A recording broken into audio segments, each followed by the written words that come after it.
I'm the Chief Park Naturalist for Algonquin Provincial Park, and my role is to coordinate the educational programs in the park. So that includes everything from interpretive programs to publications to managing a wonderful visitor center and a logging museum and an art center.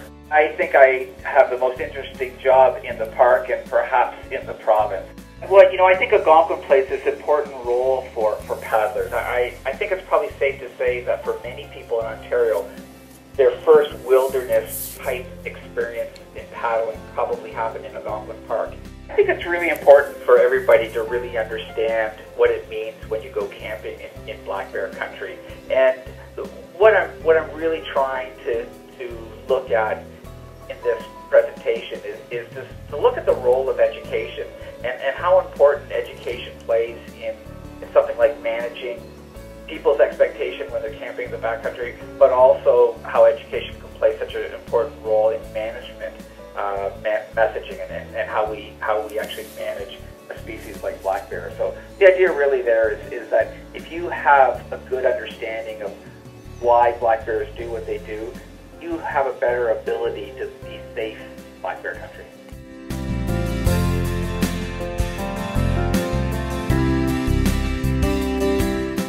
I'm an immigrant from Slovakia, and I found a passion in canoeing here, especially in wild, unknown places.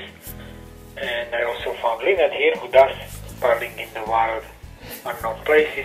So we go together on many rivers and lakes where not many other people go into. And this will be our story, how we crossed with other four friends from Hudson Bay to Ungava Bay in very northern Quebec.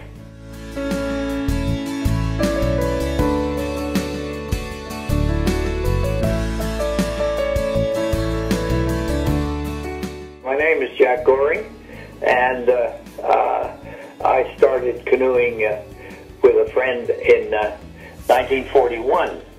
That was when I was in school. Later I met with Eric Morse, who started me on the Arctic canoe trips, one of which was down the Copper Mine in 1966. Among the members of the crew, or the group, were Pierre Trudeau, who was assistant to Prime Minister Pearson at the time.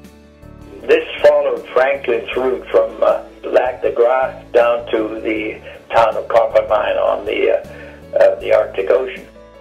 The next time I was in that general area was in 1970, which was the centennial of the Northwest Territories, when our group started at Point Lake on the Copper Mine River and went south to Yellowknife.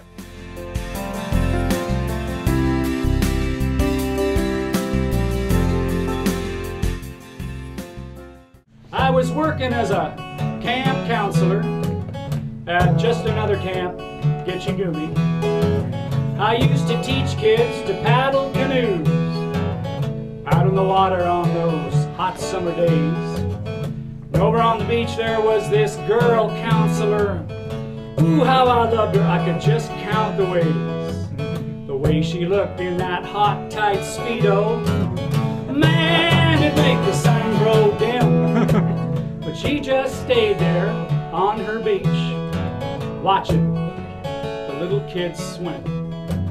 So one morning I walked up to her, and I looked her straight in the eye.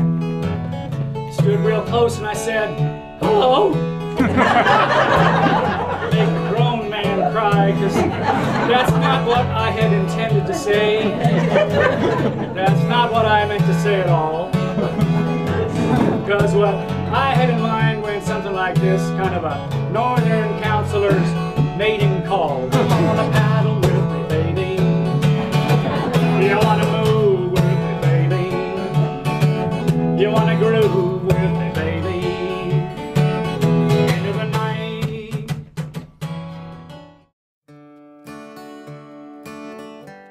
I'm Brian Johnson, and I am an avid paddler, a whitewater paddler, and a wilderness canoe tripper.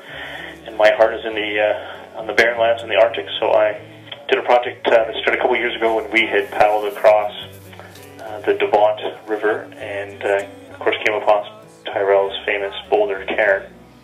And it was decided that among the group that we should make an effort to try to preserve the cairn notes, and that started us on a journey that I will speak about at the Wilderness Canoe Symposium. And at first, you know what you're missing. Hi, I'm Jason White, and every year I usually do a big canoe trip up north. This summer I had a lot of difficulty finding a partner. Most of my friends have kids, therefore responsibilities and jobs, so I sort of had to get creative this summer with finding partners. So I'm going to speak about the story and the process of how I went about solving my problem. Country stretching out in front of you, something happens to you. My name is Louise Abbott, and I'm an independent documentary filmmaker in Quebec. I've always sought out remote areas, and in Now Like a Forgotten Story, I'll be taking you on a journey to a bewitching remote island in southeastern James Bay, an island in the middle of Cree territory that was once inhabited by a group of Inuit. One of your traveling companions will be the only surviving Inuk to have been born and grown up on the island. Her name is Minnie Outla Freeman, and I believe that her story will touch your heart as it touched mine.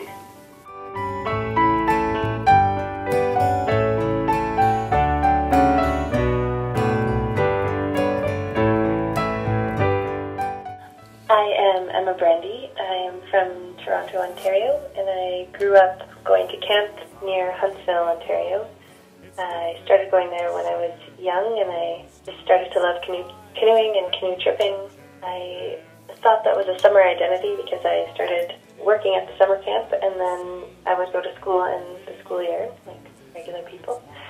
And then I realized in university that I wanted it to be more than a summer identity. So what I'll be talking about in my presentation is the evolution of that identity from some summer identity to recognizing a lifestyle that I wanted for myself. I went to do my master's in outdoor education at the University of Edinburgh, and in an attempt to write something for my thesis that I felt connected to, I found something called autoethnography, and I'll be discussing how that research style became a source of writing inspiration, and how I found transformation through canoe tripping and through writing about that experience. For the first load of tomorrow will be in. My name is Connor Myhill. I'm a writer and a photographer in Sault Ste. Marie, Ontario. My passion is sharing the joys that I find in the outdoors with other people, and that might be through outdoor adventure, through paddling and skiing and winter camping and all the other things I like to do, and also through environmental activism as well. I think it's important as someone who likes to participate in the outdoors also to be willing to defend it as well. We did a neat trip. We started pretty much right at the end of the managed waterscape up there, so to speak, so right at the headwaters of the James Bay Project diversions, and we headed into wild water. So we headed north and northwest to the Great Whale River, and kind of deked in and out of the Great Whale onto the Coates River, which is a lesser traveled river that we found to be very pleasant. Lots of nice runnable rapids and big falls and lakes, and just wonderful scenery up there. Semi-open country, so the portaging was generally pretty good, although there weren't any trails. We didn't see very many signs of people passing before us. Just a great time to be out on the land for 30 days. You fall into a comfortable rhythm that anyone who's done a long trip would be familiar with, and I think something that I'm really enjoying and passionate about. Drops away and leaves me free to roam, and I fly up north most every day, and I fly